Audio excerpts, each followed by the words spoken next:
सन 380 की श्रावण शुक्ला द्वादशी। ढलती हुई सांझ में विस्तृत गगन के नीचे खंबे से टेक लगाए गुप्त साम्राज्य का कीर्ति स्तंभ चंद्रगुप्त खड़ा था। सूर्य की अंतिम रश्मियों की लालिमा से उसका भव्य ललाट स्वर्ण सा दमक रहा था। अपने प्रकोष्ठ की खुली छत पर वह विचारमग्न खड़ा था। सिर के बड़े बड़े घुंघराले बाल अस्त व्यस्त से उसके ललाट पर बिखर गए थे। अस्त होते हुए सूर्य की और टकटकी बांधकर देखता हुआ वह किसी गहन विचार में लीन था। हठात आहट सुनकर उसकी समाधि भंग हो गई। उसने धीरे से मुंह घुमाया और एकदम चौंक उठा। चंद्रगुप्त के ज्येष्ठ भ्राता सम्राट रामगुप्त की पत्नी, गुप्त साम्राज्य की महादेवी ध्रुव स्वामिनी सस्मित उसकी ओर देख रही थी। ध्रुव स्वामिनी के विहंसते नेत्रों की अपलक दृष्टि का अनुभव कर चंद्रगुप्त का विशाल शरीर धीरे से कांपकर स्थिर हो गया। उसने अपने होंठ काट लिए और उसके बाहु वक्ष पर बंध गए।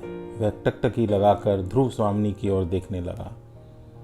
अस्त होते सूर्य की लालिमा में ध्रुव स्वामिनी की कमनीय मूर्ति सरोवर में खिले कमल के समान जगमगा उठी। वह चंद्रगुप्त के सामने आकर खड़ी हो गई। मृदुल समीकरण उसका गात कंपित कर गया। मुस्कुराकर बोली, बैठने को भी नहीं कहोगे क्या? चंद्रगुप्त अस्थिर नहीं हुआ। उसने अपनी मुद्रा भी परिवर्तित नहीं की। केवल उसके सुदृढ़ अधरों के पीछे छिपी दंत पंक्ति थोड़ी सी खिल गई। बोला, गुप्त साम्राज्य की अधीश्वरी स्वयं महान अधिकारिणी है। तुच्छ चंद्रगुप्त उनसे अनुरोध करने की सामर्थ्य अपने में नहीं पाता। देवी, मुझे क्षमा करें। ध्रुव स्वामिनी का मुख क्षण भर के लिए मलिन हुआ, किंतु बड़ी सतर्कता से उसने अपने भावों को मुस्कान में परिवर्तित कर दिया। बोली, वीर बाहु चंद्रगुप्त, एक निर्बल नारी से किस लिए क्षमा याचना कर रहे हैं? क्या मैं जान सकती हूँ? चंद्रगुप्त उत्तर न देकर धीरे से मुस्कुराया। वह मुस्कुराहट ध्रुव स्वामिनी के अंतरतम के निगूढ़ प्रदेश में जाकर छिप गई। वह कुछ अस्वस्थ सी हो गई। चंद्रगुप्त के मुख पर वही मनमोहक मुस्कुराहट बिखरती हुई थी। ध्रुव स्वामिनी की ओर देखने का साहस नहीं हुआ। दांतों से होंठ काटकर उसने मुख घुमा लिया। रामगुप्त की पत्नी होते हुए भी वह कभी उसे प्यार नहीं कर सकी, उसे पति मान कर पूजा नहीं कर सकी। वह गुप्त साम्राज्य की महादेवी होकर भी नारी थी, और नारी पति का प्यार चाहती है, अपना प्यार देना चाहती है। रामगुप्त की कायरता और अयोग्यता ने उसके हृदय में प्रेम उत्पन्न करने का अवसर नहीं दिया। उसकी भावनाएं, लालसाएं हृदय ही में घुटती रहीं। वह पिंजरे में बंद पंछी के समान उन्मुक्त आकाश में उड़ जाने के लिए छटपटा रही थी। बंधन जब बहुत कसता है तो अपने कसाव के कारण एक दिन टूट भी जाता है। टूटा हुआ बंधन जुड़ नहीं पाता। महादेवी के हृदय का आवेग भी बहने के लिए छटपटा रहा था। वह शासक नहीं, प्रेमी चाहती थी, हृदय का नाथ चाहती थी। महादेवी की मर्यादा उससे नहीं संभल सकी। अत्यधिक प्रयत्न एवं संघर्ष करके भी वह चंद्रगुप्त की ओर अपने हृदय को उन्मुख होने से नहीं रोक सकी। उसके हृदय में उसके प्रति प्रेम के अंकुर अंकुरित हो गए थे, और समय के साथ साथ वे पल्लवित ही होकर सौरभ से भर गए। ध्रुव स्वामिनी स्वतंत्र नहीं थी। उसके सामने भारतीय नारी का आदर्श और गुप्त साम्राज्य की मर्यादाएं थी, किंतु आदर्श और मर्यादाओं की दुहाई देकर ही तो हृदय कार्यकलापों पर रोक नहीं लगाई जा सकती। कर्तव्य और प्रेम के इस सतत संघर्ष ने उसे क्षत विक्षत कर डाला, पर वह चंद्रगुप्त की ओर से अपना मन नहीं हटा सकी। उसका नारित्व उसका मातृत्व अभाव से छटपटा रहा था। गुप्त साम्राज्य के सिंहासन के अयोग्य होते हुए भी ज्येष्ठ पुत्र होने के कारण रामगुप्त सम्राट बना, किंतु सम्राट पद की रक्षा उसने नहीं की।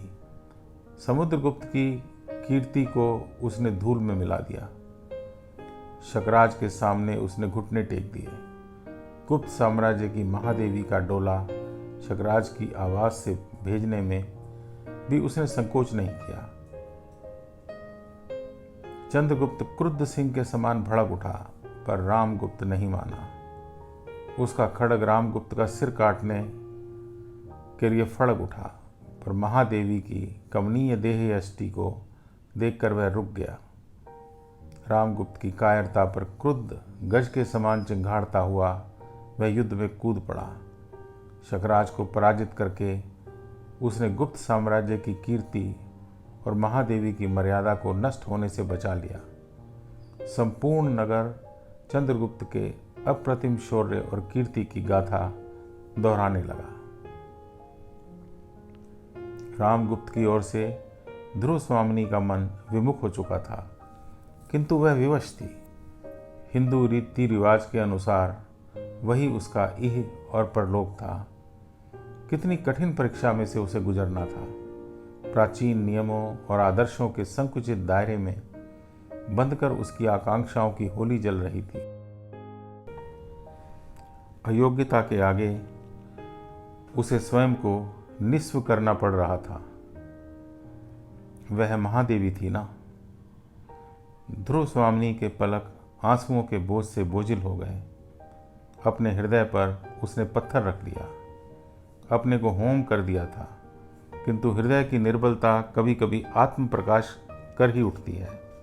चंद्रगुप्त की दृष्टि बचाकर उसने चुपके से अपने आंसू पोंछ डाले।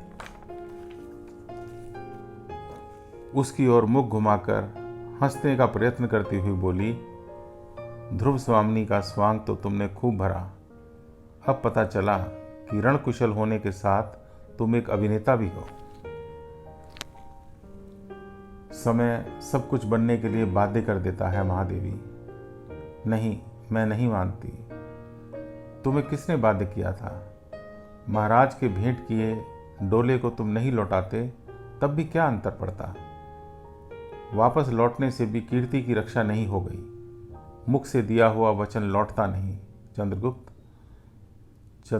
दृढ़ स्वर में बोला, जब वचन नहीं, गुप्त साम्राज्य की मर्यादा का विक्रय था देवी। ध्रुव स्वामिनी ने व्यंग से कहा, मर्यादा तुम किसे कहते हो? तुम क्या यह समझते हो कि मेरे स्थान पर तुम्हारे चले जाने से ही मर्यादा की रक्षा हो गई? संसार में तो ऐसा नहीं समझा। उसमें तो ध्रुव स्वामिनी को डोला जाते देखा और आते देखा, यह नहीं देखा कि जाने वाला कौन था। चंद्रगुप्त के नेत्र संकुचित हो गए। उसके बाहु फड़क उठे। गंभीर स्वर में बोला, कौन ऐसा कह रहा है? मैं कह सकती हूँ। मर्यादा मिट्टी में मिल चुकी है। कीर्ति की रक्षा प्राण देकर भी नहीं की जा सकती। कलंक एक बार लग जाने पर फिर पूछता नहीं। चंद्रगुप्त क्रोधित सिंह के समान गरज उठा। आप पर कलंक लगाने का साहस किस में है? मुझ में, पीछे से कर्कश स्वर में आवाज आई। चंद्रगुप्त और ध्रुव स्वामिनी ने घूम कर देखा। रामगुप्त की आंखों में घृणा और क्रोध थे। वह दोनों के बीच में आकर खड़ा हो गया और बोला, सुनते हो चंद्रगुप्त, तुम्हारी महादेवी पर कलंक लगाने की सामर्थ्य मुझ में है।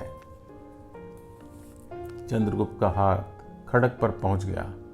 भयंकर स्वर में बोला, और महादेवी पर कलंक लगाने वाले का सिर काटने की सामर्थ्य मुझ में है। रामगुप्त ठठाकर हंस पड़ा।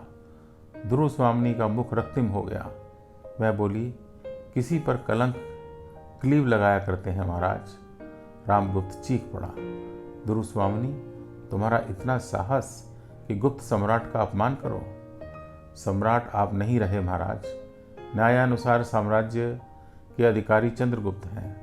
अपनी शक्ति और बल से उन्होंने साम्राज्य को बचाया है, उसकी कीर्ति की रक्षा की है, अपनी महादेवी की मर्यादा को कलंकित होने से रोका है। इस साम्राज्य के अधिकारी आप नहीं, चंद्रगुप्त हैं। रामगुप्त कर्कश स्वर में बोला, मेरे रहते तुम चंद्रगुप्त को साम्राज्य का अधिकारी कहती हो? ध्रुव स्वामिनी के नेत्रों में लपटें निकलने लगी। रामगुप्त की ओर टकटकी लगाकर देखती हुई जलती वाणी में बोली, हाँ, आपके रहते मैं चंद्रगुप्त को साम्राज्य का अधिकारी कहती हूँ। आप तो अपने साम्राज्य की कीर्ति, अपनी महादेवी की मर्यादा शकों के हाथ में बेच चुके थे। भय के मारे आपने युद्ध से मुख मोड़ लिया था। गुप्त साम्राज्य की कीर्ति को मिट्टी में मिला दिया। उस पर भी आप अपने को साम्राज्य का अधिकारी मानते हैं? महाराज, अधिकारी रक्षक होता है, भक्षक नहीं। रामगुप्त क्रोध से कांपता हुआ बोला, महादेवी, अपनी सीमा का अतिक्रमण मत करो। सीमा का अतिक्रमण मैंने नहीं, आपने किया है महाराज। मृत्यु से घबराकर कोई अपनी स्त्री को विधर्मियों के हाथों को नहीं सौंपता, शत्रु के आगे घुटने नहीं टेकता, प्राणों की भीख नहीं मांगता। और आपने गुप्त साम्राज्य ने एक क्लीव के समान आचरण किया है। रामगुप्त ने सहन नहीं हो सका।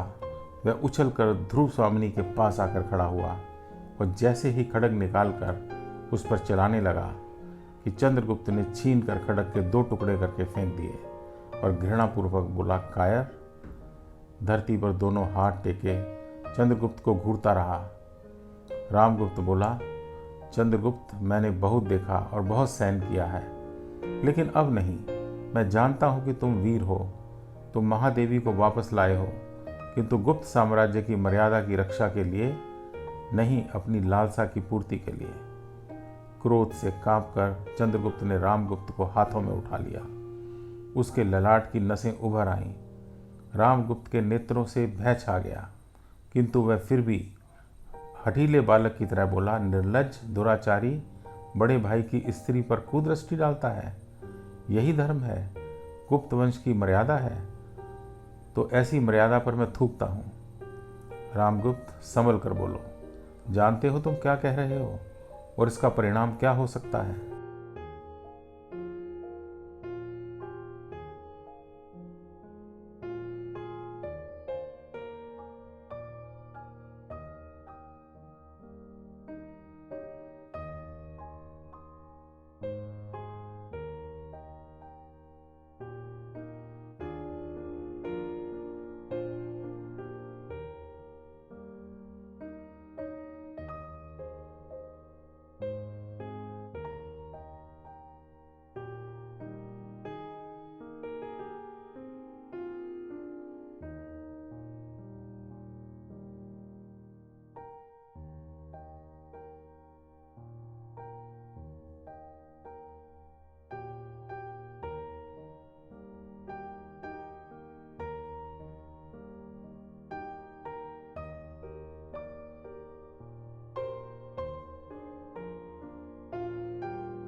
जानता हूँ, सच बात कहने से मेरी जीवा नहीं डरती।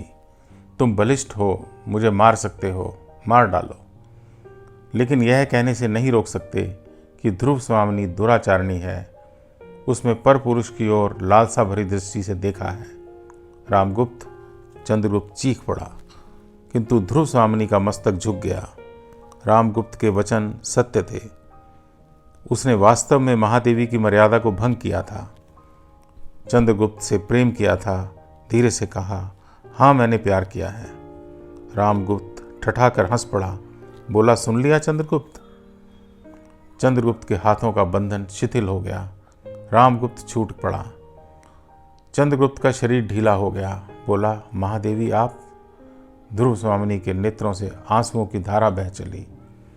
वह रामगुप्त की ओर टकटकी लगाकर देखती रही और बोली, मैं स्वीकार करती हूँ कि मैंने प्यार किया है, लेकिन इसके लिए दोषी मैं हूँ, चंद्रगुप्त नहीं।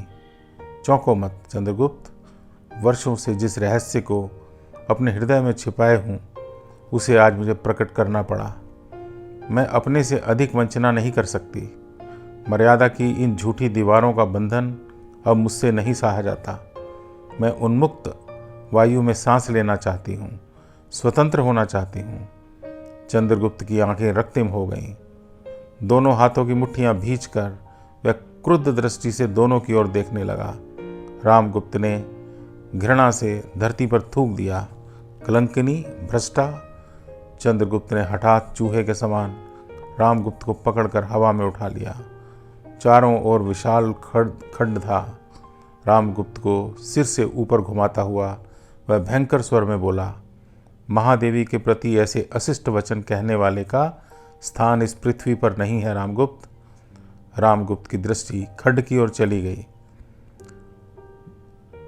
जिसकी अथाह गहराई को भेद कर कुछ भी नहीं खोजा जा सकता था, जिसकी गोद में आज से पहले भी ना जाने कितने अभागों के सांस खो चुके होंगे और जिनकी तृष्णा कदाचित आज की भांति शांत नहीं हुई होगी।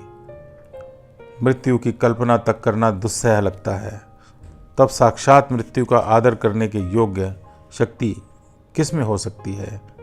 मृत्यु के भय से रामगुप्त ने अपनी कीर्ति तक को बेच डाला था। वही दुखद चित्र आंखों में तैर गया तो भय के मारे उसकी घिघी बंद गई। बोला, तो क्या तुम मुझे मार डालोगे? हाँ, मार डालूंगा। तुम मनुष्य नहीं हो, तुम में पशुत्व है। रामगुप्त, ज्येष्ठ पुत्र होने का गौरव धारण करके योग्य तुम नहीं हो। इस साम्राज्य और महादेवी पर तुम्हारा कोई अधिकार नहीं है। अधिकार योग्य और साहसी व्यक्तियों को मिलता है। तुम कायर हो, क्लीव हो। रामगुप्त के आगे मृत्यु नाच रही थी। चंद्रगुप्त के क्रोध से वह एक बार बच गया था, बचाया भी उसी ने था जिसके सम्मान को उसने दांव पर लगा दिया था। भारतीय की मर्यादा को कुचलकर जिसे उसने बेच दिया था, वही ध्रुव स्वामिनी आज भी सामने खड़ी थी और अभी भी रामगुप्त उससे प्राणों की भिक्षा मांग सकता था, किंतु उसके पौरुष ने उसका मुख बंद कर दिया। वह यह नहीं कह सकता था कि मुझे जीवन दान दे दो। बोला, हाँ, मैं कायर हूँ, लेकिन फिर भी तुम्हारा बड़ा भाई हूँ, गुप्त वंश का कीर्ति स्तंभ हूँ। चंद्रशेखर व्यंग से बोला, कीर्ति स्तंभ? तुम जिसका कोई आदर्श नहीं, मर्यादाओं के बंधन नहीं, तुम गुप्त साम्राज्य के कीर्ति स्तंभ बनने का दावा करते हो? हाँ, करता हूँ, चाहे जो मैंने किया हो, लेकिन वह नहीं किया चंद्रगुप्त जो तुमने किया है। मैंने किसी पर स्त्री पर दृष्टि नहीं डाली, उसे फुसलाने की कोशिश नहीं की, भारतीयता के आदर्श को डुबाया नहीं। चंद्रगुप्त, मैंने उसकी रक्षा की है। चंद्रगुप्त ने क्षण भर के लिए ध्रुव स्वामिनी की ओर देखा, किंतु उसकी दृष्टि झुकी हुई थी, अतः वह नेत्रों की भाषा नहीं पढ़ सका। आज से पहले चंद्रगुप्त समझ भी नहीं पाया था कि वह स्वयं ध्रुव स्वामिनी के प्रणय में बंधा हुआ है।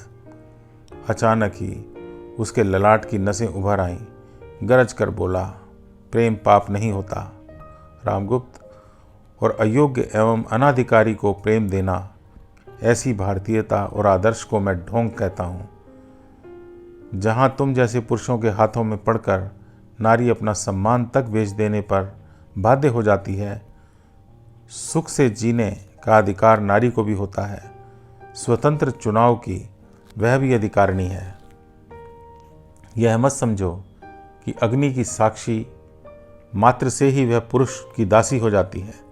विवाह का बंधन दासत्व का बंधन नहीं है रामगुप्त, वह प्रेम का बंधन है, दो हृदयों का मिलन है।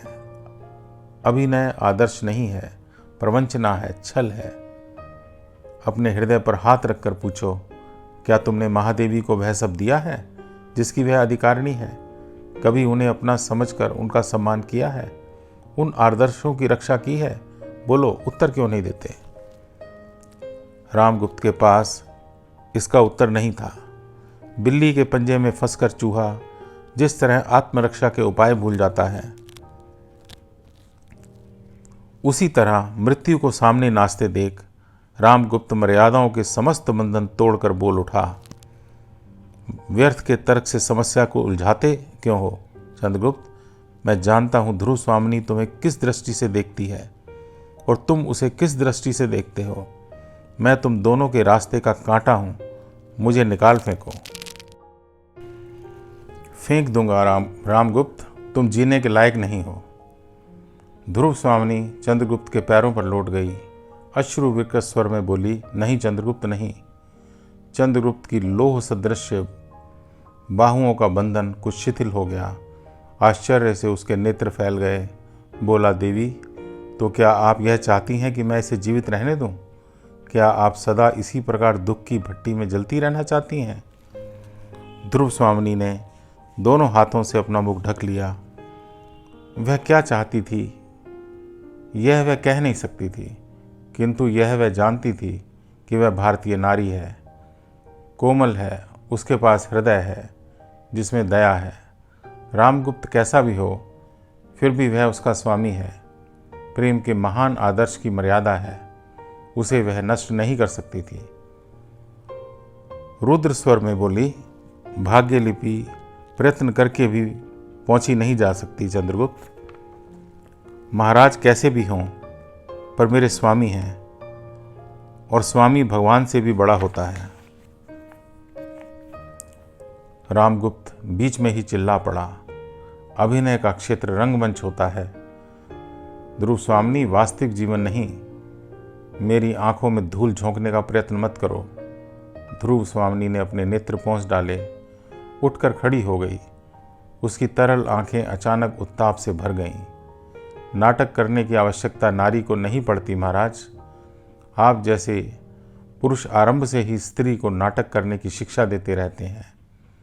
आदर्श और नारित्व की झूठी मर्यादाओं में बांधकर उन्हें खिलाने से प्रथम ही मुरझा जाने के लिए बाध्य कर देते हैं।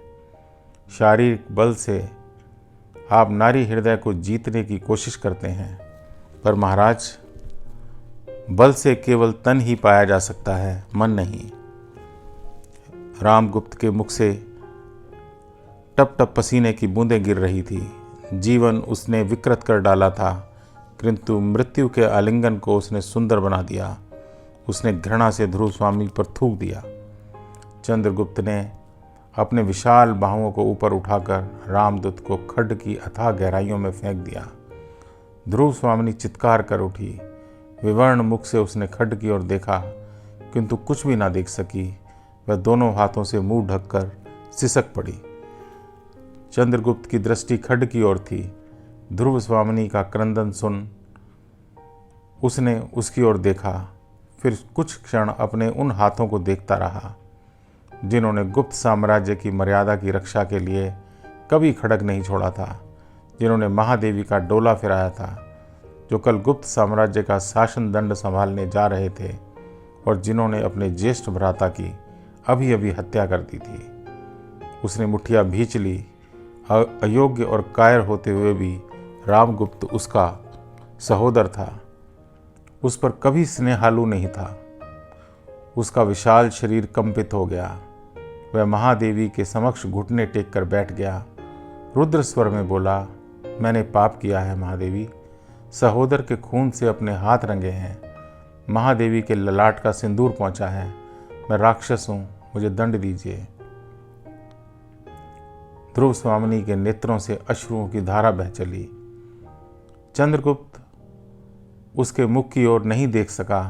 ओह, यह उसने क्या कर डाला? उसने अपने ही हाथों से महादेवी को वैधव्य की भट्टी में झोंक दिया, जिसकी ज्वाला भारतीय नारी के जीवन को विष का घूंट बनाकर रख देती है। वह सिसक सिसक कर रो पड़ा। ध्रुव स्वामिनी का क्रंदन थम गया। चंद्रगुप्त के कृत्य की गुरुता का भान उसे था, पर जो हो चुका था उसे अब लौटाया नहीं जा सकता था। किंतु फिर भी उसके हृदय में असहनीय वेदना हो रही थी। चंद्रगुप्त उसका सम्राट था, पर यह तो उसने स्वप्न में भी नहीं सोचा था कि वह अपने सहोदर की हत्या कर डालेगा। हत्या, हाँ, यह हत्या ही तो थी। रामगुप्त निरीह बालक के समान था। चंद्रगुप्त का सामना करने की उसमें शक्ति नहीं थी। निर्बल की निर्बलता का अनुचित लाभ चंद्रगुप्त ने उठाया था। ध्रुव स्वामिनी उसे क्षमा नहीं कर पा रही थी। उसने किसी प्रकार कहा, असमर्थ सदा पराजित होता है चंद्रगुप्त। नारी पुरुष से पराजित होती रहती है। असमर्थ पुरुष भी पुरुष से ही पराजित होता है। यह प्रकृति का नियम है। महाराज के भाग्य में यही लिखा था कि उनकी मृत्यु तुम्हारे हाथों हो। जीवन की असुंदरता को उनके मरण के आकर्षण ने आज धो डाला चंद्रगुप्त। देवी, चंद्रगुप्त कुछ और बोल नहीं सका। ध्रुव स्वामिनी मुड़ गई, धीरे से बोली, जीवन की अस्थिरता का जैसा भान आज हुआ है वैसा कभी नहीं हुआ था। तुम्हें मैंने अपना प्रेम दिया था, पर तुम्हें पाना कभी नहीं चाहा था। जाने दो, होनहार को कोई रोक नहीं सकता, कहकर वह धीरे धीरे वहां से चली गई। चंद्रगुप्त के कानों में जैसे वातावरण का एक एक कण नाचता हुआ चीखने लगा, यह सब क्यों हुआ? किस लिए हुआ? किसके लिए हुआ? किसके लिए? किस लिए?